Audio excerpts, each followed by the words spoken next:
Okay, so imagine you are the sailor of 17th century and you visited France, for example. It's an hypothetical situation.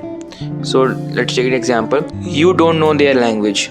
Okay, but to interact with the locals, you need to learn their language. So, how exactly are you going to learn their language, huh? By copying and learning, right? That's exactly what I am telling you to do.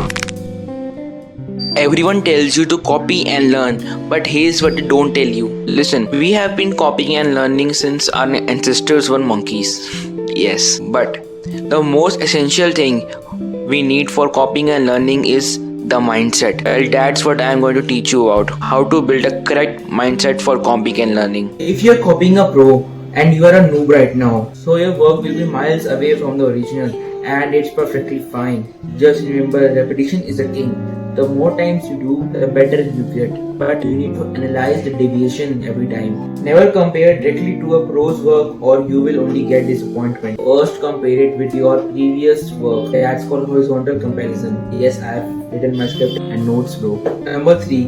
Knowing basics beforehand could be game changer for you as it could speed up your process multiple times bro. But remember beforehand not to feel devastated after comparing your level 1 to someone else level 100 bro. Okay, everyone has their own pace of learning. Never feel demotivated after seeing someone's interview and saying, oh my god, this guy's journey was much faster than me, his pace of learning was much faster than I.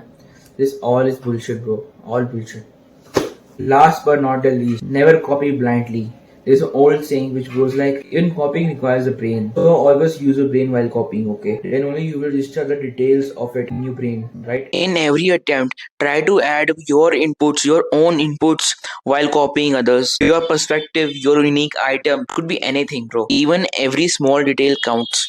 Alright, that's a wrap for this video. This was my first long format video, so I intended to keep it short. If you learned anything from this video, please don't forget to like, share, and subscribe to our channel so that I could keep providing you with the valuable information. Don't forget to share this video with a buddy you want to grow with. See ya.